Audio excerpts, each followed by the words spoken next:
Capítulo 3. Jesus foi outra vez à sinagoga. Estava ali um homem que tinha uma das mãos aleijada. Estavam também na sinagoga algumas pessoas que queriam acusar Jesus de desobedecer à lei.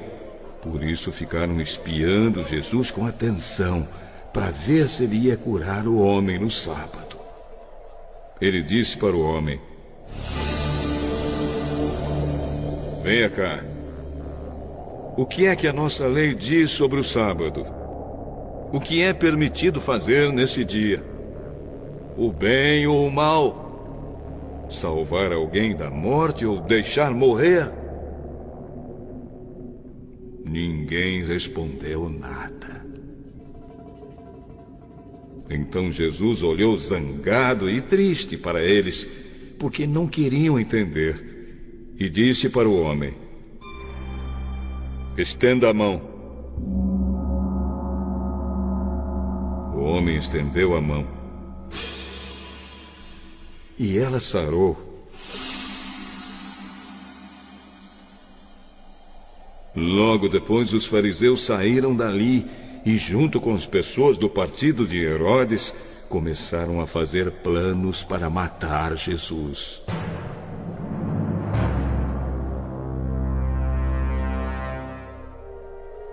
Jesus e os discípulos foram até o lago da Galileia. Junto com ele ia muita gente da Galileia, da Judéia, de Jerusalém, da Idumeia, do lado leste do rio Jordão e da região de Tiro e de Sidom. Todos iam ao encontro de Jesus porque ouviam falar a respeito das coisas que ele fazia. Jesus pediu aos discípulos que arranjassem um barco para ele, a fim de não ser esmagado pela multidão, pois ele estava curando tanta gente que todos os doentes se juntavam em volta dele para tocá-lo.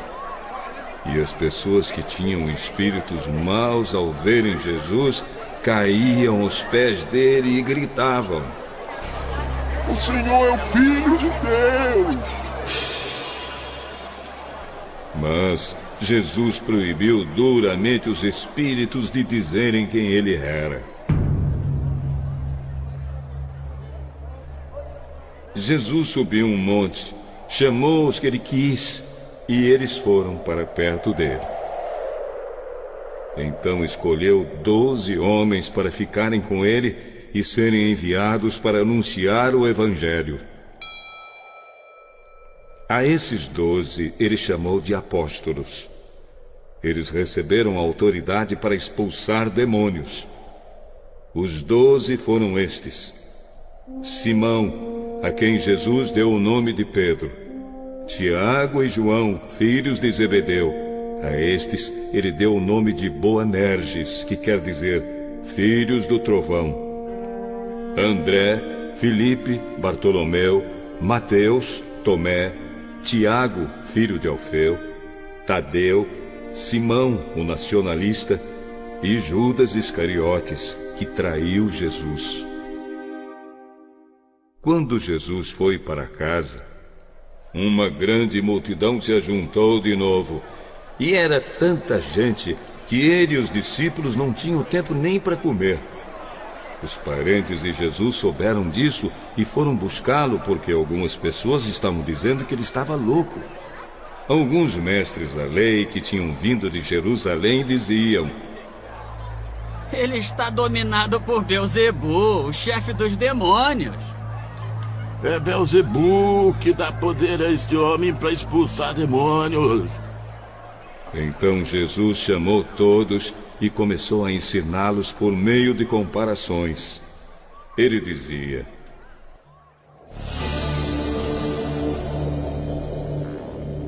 como é que Satanás pode expulsar a si mesmo?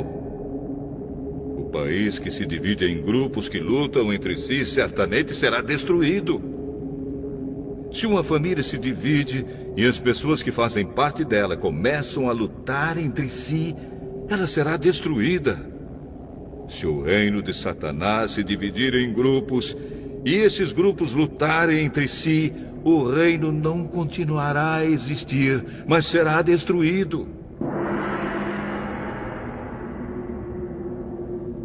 Ninguém pode entrar na casa de um homem forte e roubar os seus bens sem primeiro amarrá-lo. Somente assim essa pessoa poderá levar o que ele tem em casa. Eu afirmo a vocês que isto é verdade. Os pecados que as pessoas cometem ou as blasfêmias contra Deus poderão ser perdoados. Mas as blasfêmias contra o Espírito Santo nunca serão perdoadas, porque a culpa desse pecado dura para sempre. Jesus falou assim porque diziam que ele estava dominado por um espírito mau.